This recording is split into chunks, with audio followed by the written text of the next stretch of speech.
Un projet technique endogène résultant de l'innovation détermine une croissance auto-entretenue. Qu'entend-on par projet technique endogène? Tout simplement qu'il s'explique économiquement. D'abord, parce que le projet technique est une réponse au goulet d'étranglement. En effet, ces goulets d'étranglement s'expliquent par le manque de facteurs de production rentables du fait des rendements décroissants. Ainsi, cela pousse les agents à trouver des solutions, soit en introduisant de nouvelles méthodes de production, soit en recherchant de nouvelles matières premières.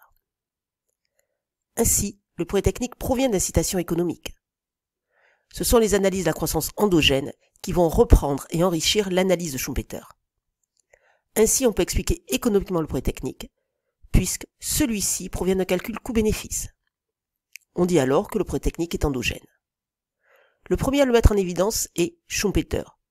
Selon lui, l'entrepreneur est motivé par les incitations financières. C'est ce qui est la base de l'innovation.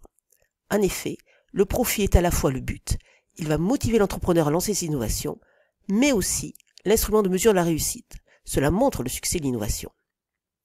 Ces analyses vont être reprises par les analyses de la croissance endogène. En effet, selon Romer, l'individu opère un calcul rationnel. Il compare le coût de l'innovation, le risque d'échec, les dépenses de recherche, avec les recettes. Être en monopole provisoire, ce qui permet à l'entreprise d'être price maker, c'est-à-dire de fixer en partie ses prix de vente. Si les recettes sont supérieures aux coûts, il y a un profit qui va donc inciter l'entreprise à innover. Ce projet technique va alors résulter de l'innovation. Il faut d'abord distinguer invention et innovation. L'invention est la découverte d'un principe nouveau ou d'un produit nouveau dont l'application pratique n'est pas toujours possible. C'est d'abord la recherche fondamentale, qui vise à dégager les lois qui régissent les phénomènes scientifiques. Celle-ci se traduit par de la recherche appliquée. Ici, il faut mettre au point des procédés de production ou des objets nouveaux qui pourraient être introduits dans le processus productif. L'innovation, quant à elle, est la mise en application économique d'un principe théorique ou d'une idée nouvelle. C'est rendre économiquement viable l'invention. On parle alors de recherche-développement. Il faut perfectionner les prototypes initiaux, les adapter à la demande, puis les commercialiser dans le modèle définitif. Ces innovations peuvent avoir des objectifs différents.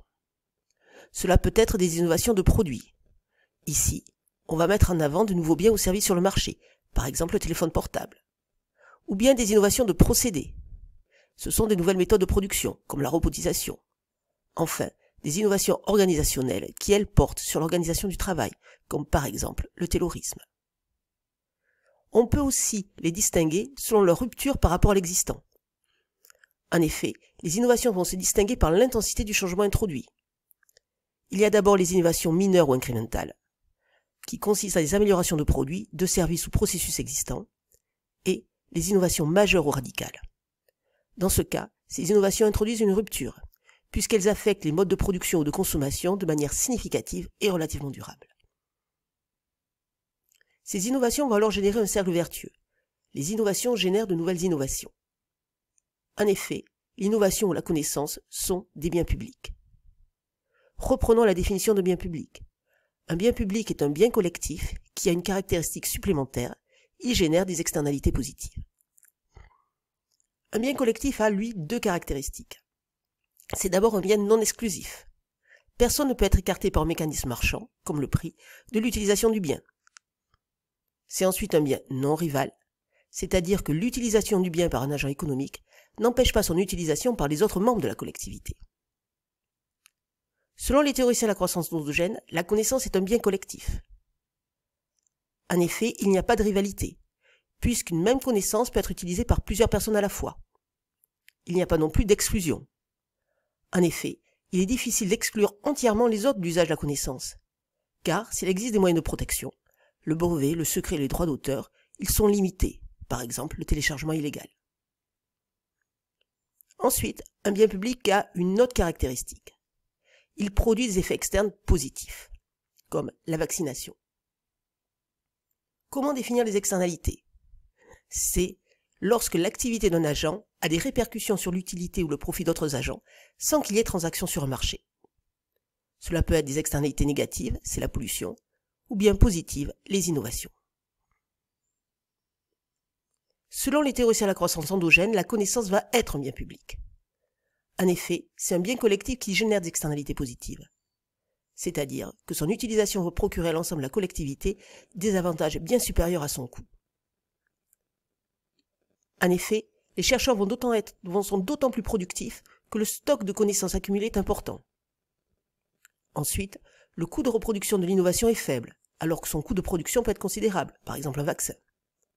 C'est ensuite le rôle du capital humain. En effet, les individus formés vont bénéficier de leurs connaissances, ceux avec qui ils travaillent. Ainsi, la connaissance va devenir un bien public, puisque la connaissance permet d'assurer ses externalités positives. Elles vont créer plus de connaissances. Ainsi, le rendement social, c'est-à-dire les bénéfices pour la société, croissance et bien-être, vont être supérieurs au rendement privé, c'est-à-dire les profits individuels de l'innovateur. Comme les externalités sont positives, la connaissance va devenir un bien public cumulatif. Car la connaissance ne subit pas la loi des rendements décroissants. Chaque nouvelle connaissance ouvre la voie à de nouvelles découvertes ultérieures. Ainsi, se produit un processus auto-entretenu d'accumulation de la connaissance. Les innovations augmentent le stock de connaissances, ce qui assure de nouvelles innovations. C'est ce qui va permettre de créer une croissance durable et auto-entretenue. Un cercle vertueux va se développer. En effet, les innovations vont assurer la croissance.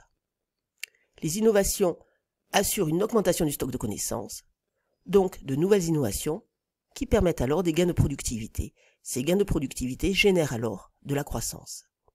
Cette croissance va alors assurer l'innovation. En effet, les profits augmentent. Il y a donc un financement des dépenses de R&D. De même, la demande augmente. Cela va motiver l'effort de recherche, d'autant plus qu'il y a des profits. Et donc, cela va assurer une innovation puisque les entreprises ont à la fois les moyens et les raisons d'innover.